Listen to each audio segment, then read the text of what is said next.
loud as fuck. But yeah, I got the mic sounding a lot better. Because I'm not gonna use my expensive mic on this bullshit. So yeah, because I don't even feel like taking that motherfucker off just to attach it to this. I just use this, and I think this pop filter I really don't need because this shit, I don't know, janky. So I'm gonna just go and take that shit off so you can just see me, and this big motherfucker won't be in the way. Because the pop filter that should have came with this motherfucker, because this some bullshit, they didn't get me. Because this is beyond shit. Now I got a shield I can put on this, but you ain't gonna be able to see shit. And yeah, that motherfucker would go on her too.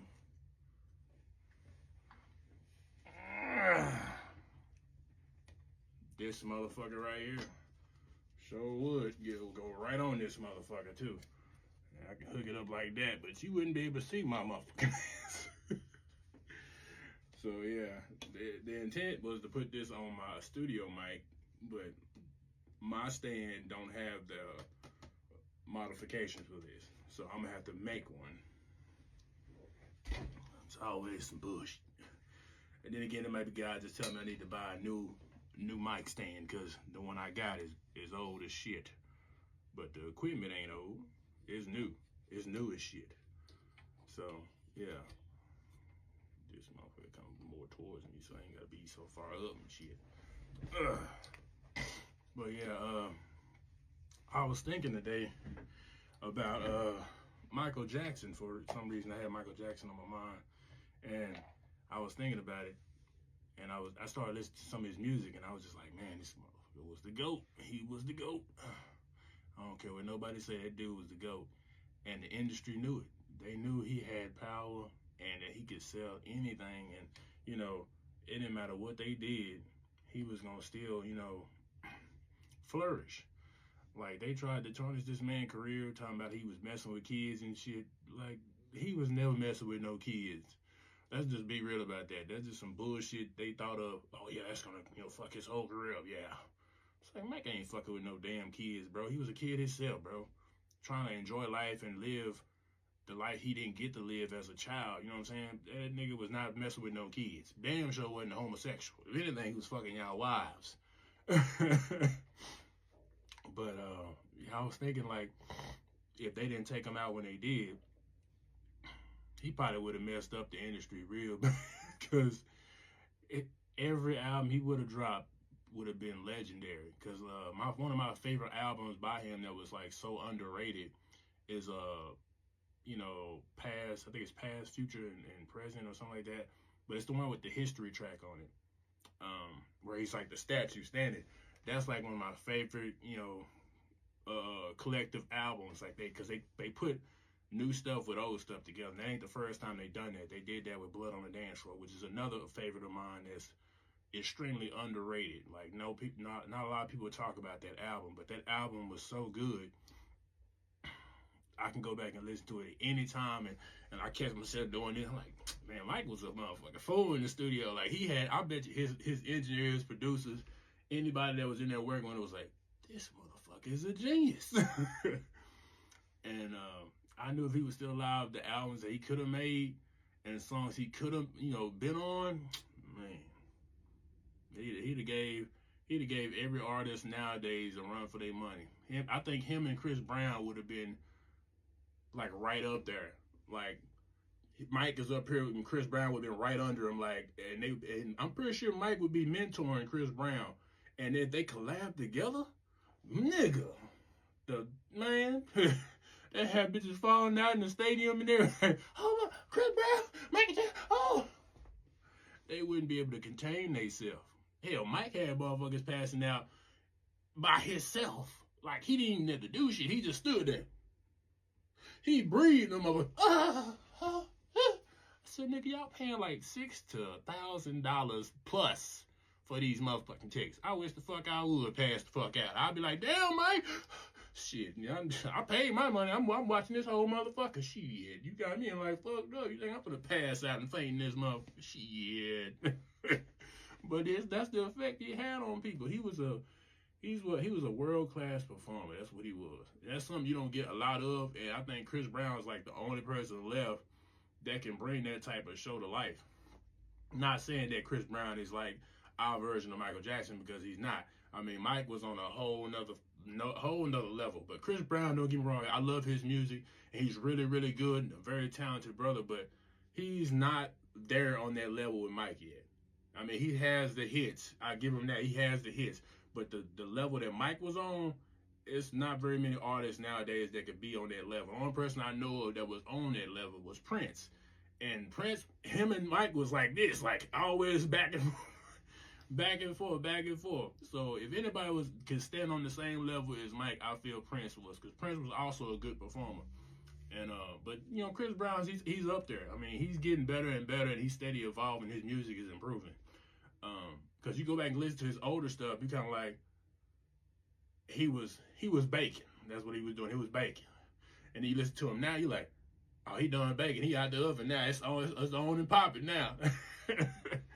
But you go back and listen to all Mike's older stuff, he wasn't baking. He was already cooking. He done cooked, sizzled, everything. He was sitting on the stove waiting for you. He was ready, hot and ready. That's why they knew, like, oh yeah, this is the solo artist right here. I'm gonna take him out the Jackson 5s, because he finna make some real money.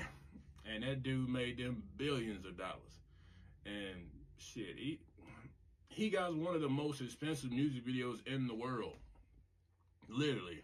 And one of my favorite videos by him, which is Scream, and it had the collab that we never knew we needed, which was him and Janet together on the same track. I can listen to that song over and over again and not get tired of it. Like, I'm just like, ooh, and Mike be trying to tell us in the music that, like, you know, the shit he was dealing with the entire time, and we just been listening to it. And a lot of those songs didn't get mainstream radio play because they was woke. They was considered very woke. The only one that got a lot of massive play was They Don't Really Care About Us. That was the only one that really got a massive, like, radio play around it, besides Heal the World, Man in the Mirror, and I think Earth Song was another one. But other than that, all the other hidden gems that he got, that he's just like letting their ass have it, oh, they didn't play them motherfuckers. Especially DS. They didn't play that. But you have to go and check all of them out, see what I'm talking about, because Mike was a damn genius. Especially Tabloid Junkie. That was one of my other favorites that is extremely underrated. And it's like, that song goes so hard, it's like, why is this not being talked about? But yeah, Mike was still alive, bro, he'd be killing the game right now. And I can only imagine so many collabs that he could have had. Man, that shit would have been crazy. Like, could you imagine Mike working with, like, Dr. Dre? Who else? Mike Will made it. Like, some of these newer, like, trap producers, like Metro Boomin. Could you imagine if Mike was on a track made and produced by Metro Boomin? You know how crazy that shit would probably be? Like Mike and Don Toliver. I'm telling you, Mike would have been fucking the game up. And I've been there for it, because I sure would have been listening to every damn thing he released. Oh, and another one, The Weeknd. The Weeknd and Mike together, that'll have motherfuckers passing out. Like, as soon as you turn on the track, you automatically know it's finna be a classic karaoke hit. Like, you can play this every day, all day, and won't get tired of it. And because Mike was a perfectionist, and that's what he loved to do. He loved to, critique the music and make it to where you feel it. Not only you hearing it, you feeling it. And so every song you listen to about Mike, you can feel it. You can feel the pain in his voice. You can feel his emotions through the song. And it's like, you don't get that very often.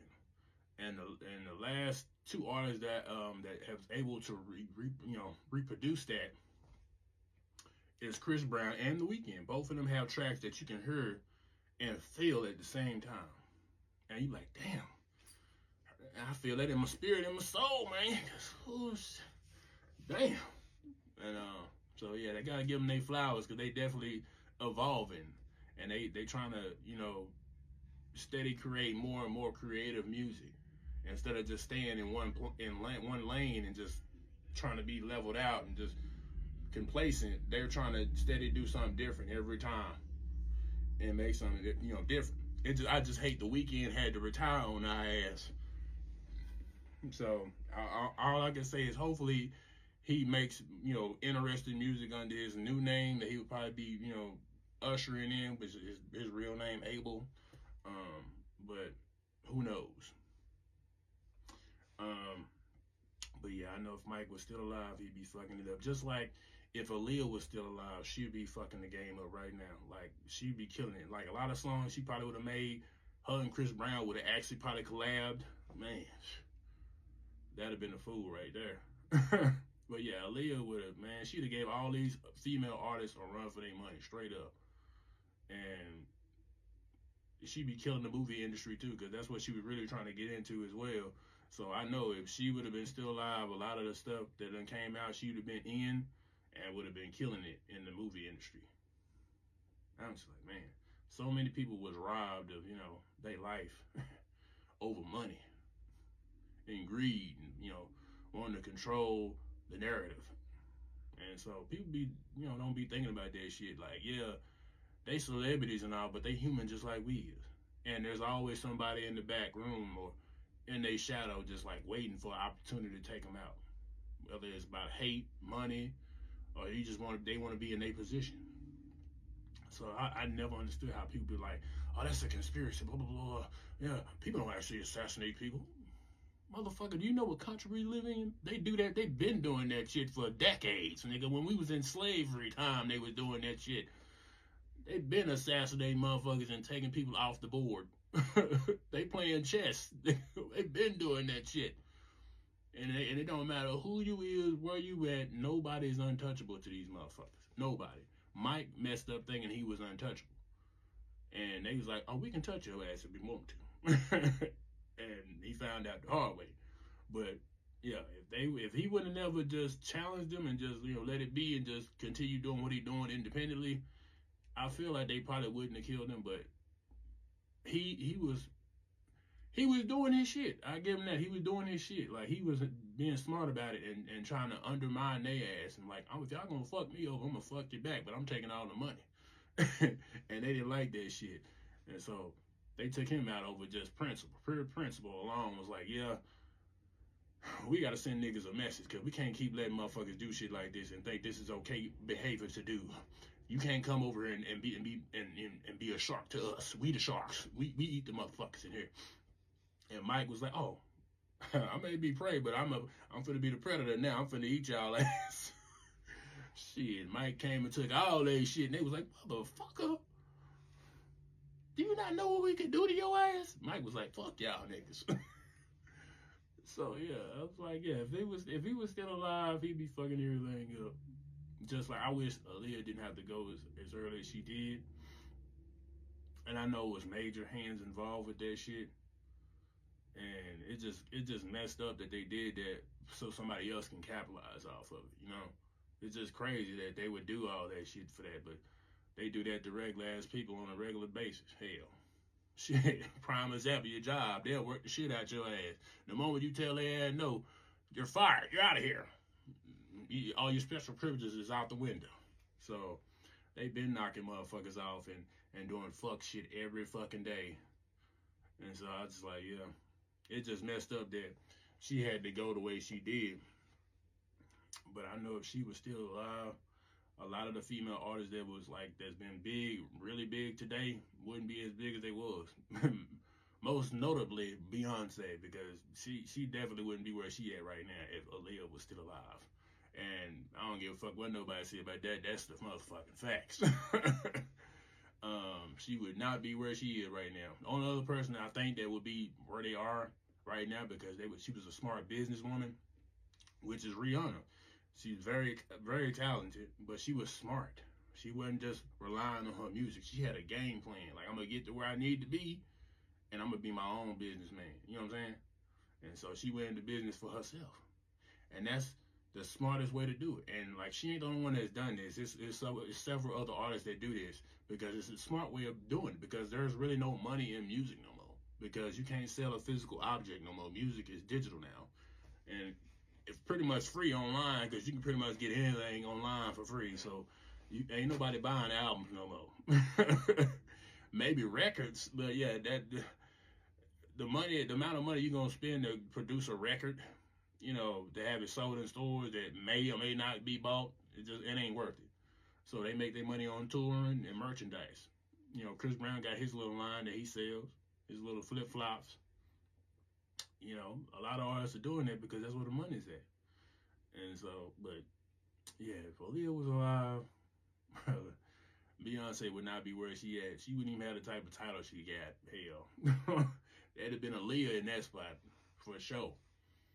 Yeah, it's like, man, just like TLC. I feel like if Left Eye would have never, died and was taken off the board, TLC would be killing the game too, because they was like that. It was like this, and the money didn't affect their relationship like it do with some of these other groups out there that ended up, breaking up over money.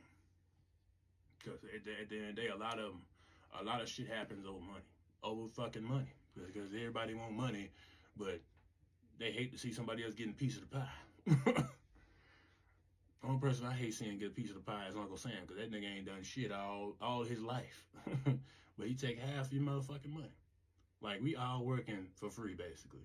Because you think about it, you go to work and work 1 to 2 weeks straight, you know what I'm saying? No off days, maybe the weekend you off. But you working those days from hours to hours, right? And then you get your check. They done took like $300-400 out your check. That's like half one of your weeks they done took away from you, hours you don't work. So you basically work some of them hours for free. You work hours for free, basically. And I think people don't really be thinking about that shit. Like, they really got us out here working for free. So we really indigenous slaves and don't realize it. That's why I'm like, man, fuck this shit. And there's no way to get out of that, really. I mean, there's loopholes you can take with, taxes and shit, but you really not away from it, because they can always come and get your ass. Taxes. They like the biggest fucking pimps when it comes to that shit. They tax you when you pay their ass. They tax you when you don't tell them you paid their ass. Let you make some money they don't know about. They find out, they gonna tax your ass. It's crazy, man. It's like, bro, we just trying to survive, and they taking all this fucking money from us. But I know if I was like, rich like that, I wouldn't be wasting my money on bullshit, material shit. I'd be trying to give back. Which, that's one thing I liked about Mike. He tried to give back. Not very many people do that. He tried to give back and, give to the community. And then some people do it now out of, publicity, good publicity, Oh, I'm put on this show, like I really give a fuck about people, but I'm only doing this because my agents, they told me to do this shit. My managers told me to do this, but I don't really want to do this. It ain't done out the kindness of their heart. It's done because it make them look better. And they want to stay relevant. Because that seems like what it is now, is just a fight to stay relevant. And who gonna be the biggest heart in the room? When a lot of them fraud and act like they got a heart, but they really don't. And one of my favorite producers, he has a dark side to him. And I mean, I already knew about it because when he worked with Aaliyah, she made songs about it. Trying to tell us early on, like, he be on some bullshit.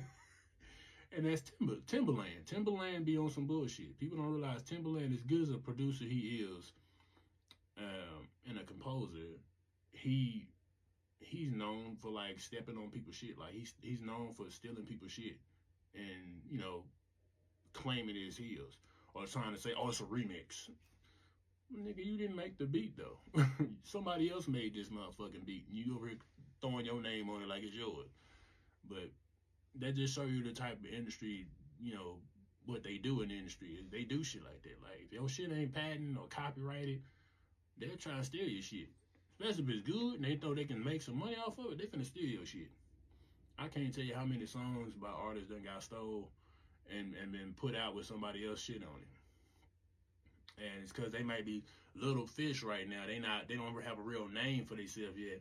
So big artists go and look around for shit. Drake do this shit. He been doing this shit for decades. Like, he'll go and be all on fucking SoundCloud looking at like these underrated or underground artists, trying to see if he can steal some of their shit. And he's done it. He's done it a couple times. And so I'm just like, man, they don't make music like they used to. They really fucking don't. A lot of the shit nowadays, just like people just throwing shit together and putting it out there. Like, there you go. Like, one album I heard, what was his name? I think his name was Playboy Cardi or some shit like that. It was, the album is called I Am Music. That majority of that album is trash. But the beats is what make the album good. Because that's a beat driven album. Like, the beats is what make you listen to the tracks, not what the fuck he's saying. Because everything he's saying, and half of them you can't even understand what the fuck he's saying, and or like it's just produced bad. Like, one of them was Crush. Crush could have been so much, so good. The song is good, but the vocal part of it, trash. You can't even hardly hear what they motherfuckers is saying. Like, and then Travis on there, I'm like, this is by far the worst audio quality Travis has ever been on a track. Like, I couldn't even understand what he was saying. It's like whoever was mastering this shit did not listen, or they was high as shit, because what the fuck? And I noticed that the patience in like really making sure everything sounds sonically right, that's that we don't get that a lot in music nowadays. You get something that's either too loud or it peaks a lot, or they just didn't give a fuck and they just threw it out there. So good quality music is hard to come by. That's all I'm saying. It's hard to come by because it's some bullshit. But yeah, I feel like that's something we need to get back to. Is that quality of music where it was just like everything was just like it pulls you in, like oh my god, like you just doing this in the headphones. We need music like that again, bro. Like, where is that shit at? You know what I'm saying? Hip hop, R&B, pop, all that shit. We need that back where you like this. If music ain't got you like this, it ain't it, bro. It ain't it. It ain't it. And I ain't fucking around. It ain't it. Cause the shit they got now, that's what it sound like. Ain't nobody trying to hear that shit. I want some good shit. You know what I'm saying? Yeah, I want some good shit. And like Prince was another favorite of mine that I feel like I would love to have seen him and Mike collab. That would have been legendary. Like, if they would have, I know he tried to collab with him on the music video bad, but still, I'm like, that ain't the level I'm talking about. I'm talking about making a physical track together. That shit would have fucked us all up. We wouldn't, man. Can you imagine the impact that track alone would have fucking had? Man, if they would have just seen eye to eye for one moment and be like, let's make this music together, bro. Fuck our beef. We finna make this music together, bro. They would have came together and did some shit before they both passed, man. It would have been a phenomenon. That's how crazy it would have been. Like, motherfuckers everywhere would have been talking about it. They were like, did you hear that track with Mike and Prince on it? Boy, they killed that shit, boy. Goddamn, boy. And just imagine if Mike actually, ventured into making trap music, but with his little spin on it. You know how crazy that shit would have been? But think about it. That wasn't the first idea. Somebody thought of that shit, and now they making money off of that idea. And that dude is Michael Trapson. He thought about if Michael Jackson made trap music, what it would be like. And he embodied that. And I'm just like, I can see Mike doing that in real life. Because Mike, a lot of people don't know Mike was a gangster. He was a low-key gangster. Like, he was hood. He just had that sweet spoken voice, but because he was training his vocal muscles and shit. But Mike was really a thug behind closed doors. So I was just like, why you think he had like so many tracks with Biggie Smalls on it? Like, come on, man. Mike was definitely hood, bro. Like, he would check a motherfucker quick. Like, he was like, your ass real quick if you fucking playing with me. But yeah, Mike was no punk. Mike was definitely hood, bro. And people be like, Mike don't cuss in that song. Bullshit. You must ain't heard some of his music. you ain't heard some of the mainstream shit. Mike cussed in a lot of his songs, especially Stream. They both cussed in that one. They said, stop fucking with me. And you can go look at the lyrics if you don't believe me. Hell, Mike done said fuck, shit, and damn, a whole bunch of other shit. And even some slander in there. Shit, he done said a whole bunch of shit in his songs. Just people don't hear them, or they don't be listening to the lyrics. Like I listen to the lyrics, man, and when I listen to an album, I don't just check for a vibe. I listen to each track to see what type of like vibe or what emotional state or mental state he was when he made this track or this album. Because if you listen to track by track and not just skip through shit, it paints a whole picture of what he was thinking about and going through at the time he made this album. But see, people wasn't doing that back in the day when Mike was making his albums. They was just playing a lot of his mainstream hits, and pretty much all his other shit was like skipped over because people wasn't. I don't know what this shit's about. Skip. Or they hearing like, oh, it don't sound like I'm something I like because I'm used to the mainstream shit, so I'm gonna skip. But they doing that, they missing out on some gems that they didn't know existed. So then now they end up stumbling across it because somebody posted a video or something with it attached to it as the audio, and they say, "What song is this? I ain't never heard this song by Michael Jackson. Where the hell this come from? It been around, nigga. You just been skipping it all this time. Literally, you been skipping this shit all this time, and now you got to hear it. You's like, damn, I fuck with this. Like, my life has been a lie. I've been lied to. I've been lied to. This some bullshit, man."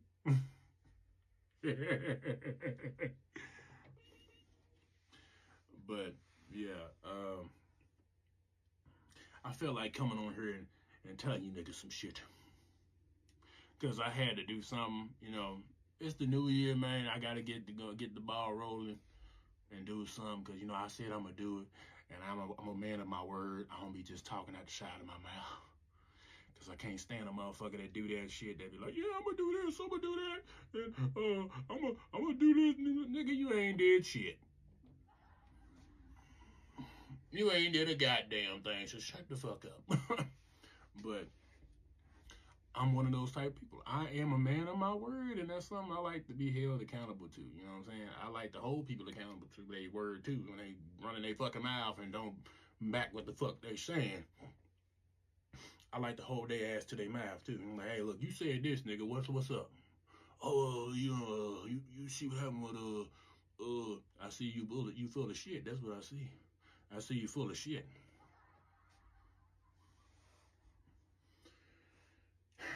But anyway, that's just my little take on what I was thinking about.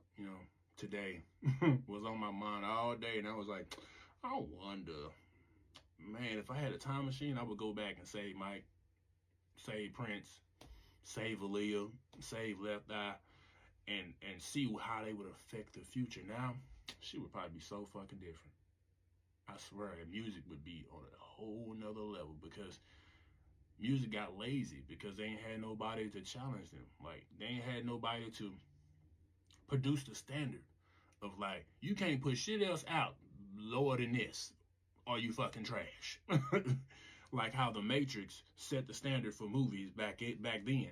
And you see how movies are slowly dropping from now. Like, they just like, we ain't trying hard no more, man. Fuck that. But you get some directors that be like, okay, I wanna surpass that. I wanna try and put out something so good that motherfuckers is gonna be lining up to see it. Like Avengers. Avengers used to have that momentum, and then they just kept doing the same shit and just oversaturating the people with this shit to where it just degraded the quality of it. And so now they like, fuck, we fucking up. We got to get back to the foundation of where we started because we done lost sight of it, trying to chase the bag instead of chasing the fans. And so I feel like Avengers Doomsday is going to be that for Marvel. They're going to get that ball rolling with this one movie. Can turn the tide. But if they fuck this movie up, it's over and done with. It's over and done with. I don't think nothing can save it unless they can reproduce Blade again and make it just as good, if not better, than the original. Which I really feel they can't do that because ain't nobody better than Wesley Snipes. I don't think nobody can fill them shoes. That's just like Wolverine, Hugh Jackman. Nobody can fill those shoes. And they know that. That's why they ain't recasted his ass. I know some people like, well, they could always recast him. Yeah, they say that, but it won't be the same. It literally won't. I mean, some characters you can get away with that shit, like Superman or Spider-Man, but you know, Blade and Wolverine is not one of those. And Black Panther, that one you can definitely recast because you don't see his face majority of the movie. You only see the suit. You see his face like maybe half of the movie, probably less than half. Majority of the time you seeing him in his outfit, or you just hearing his voice. But Blade, you see him all throughout the fucking movie, and his face ain't covered up. Just like Wolverine, you see his face throughout the movie. His face ain't covered up. So he's definitely somebody you can't just recast because he embodied that character. You can't picture nobody else in it. That's just like Man of Steel when Henry Cavill did don the suit. I can't see nobody else playing Superman now because he is Superman for us. Despite them still trying to recast him and put out this bullshit ass, watered down ass fucking Superman that's comic book accurate or whatever the fuck they want to call it. I wouldn't even wipe my ass with that shit. But some people liked it. I didn't really care for it. It was like, man, the action scenes was pretty decent, but that's about it. Other than that, I would not watch that movie again. I wouldn't buy that movie neither. So it's just like, yeah, fuck that. Man of Steel was so good, I wanted to go buy the shit when it came out. I said, man, it's in the store. What? I'm gonna go get that bitch. I could watch Man of Steel over and over again and still get the same adrenaline rush from watching it the first time. I don't get that from the new Spider-Man. I don't get that from the new fucking Superman movie either. So, yeah, you can call me a hater or whatever you want to call me, but Tobey Maguire was the best, Spider-Man to me, period. I don't give a fuck what nobody say. And Andrew Garfield was like somewhat, good to me. Like he could be up there with Tobey, but Tom Holland's, shit, nah. Hell no. Every time I watch them, I'm like, this shit mid as fuck. And it's like they knew this shit was mid as fuck, so they had to add all these other elements to bring motherfuckers in. Because they was like, we're losing selling power with this. Nobody's buying this shit anymore. And so this new one, the brand new day, we're going to see what they going to bring in this motherfucker that's supposed to be brand new. Because they got to use all these gimmicks to get you to go see it. Because just him by himself, ain't nobody going to see that bullshit. Ain't nobody going to see it. The only way they going to go see a truly solo Spider-Man movie is if Tobey or Andrew was in the seat. Ain't nobody going to see no damn Tom Holland. And that Uncharted shit, they could have kept that shit. Because nobody asked for that shit. If you was gonna make an Uncharted movie, Tom Holland was the last motherfucker you should have been picking. Out of all the people you could have picked to play, what's his name? Nathan Drake or whatever the fuck his name is. They could have casted anybody else to play that motherfucking role. I said even Mark Wahlberg? He could have been a fucking better he could have been the main character. I was like, oh, you got this nigga in the movie. He could have played him. As much as I don't really fuck with his movies like that, I mean, he could have played him. They could have got any fucking body else to play this character, but no, they picked Tom Holland. That's like, bro. Maybe Christopher Nolan might save his career with that Odyssey. Because I still have yet to see it, but I've heard good reviews by it, that it was done, really good. Which I'm not surprised because it's Christopher Nolan. He does everything this nigga do is good. You just have to really watch. That's the thing about his movies. You gotta really watch them shit. You can't just go in there half asleep because you gonna miss some shit that you gonna be, hold on, what the fuck? When the fuck? Why the fuck? What the fuck? That's what you gonna be. And I think the one that did that the most was Tenet. Tenet was one of those movies where like you watch it and you was like, what the fuck did I just watch?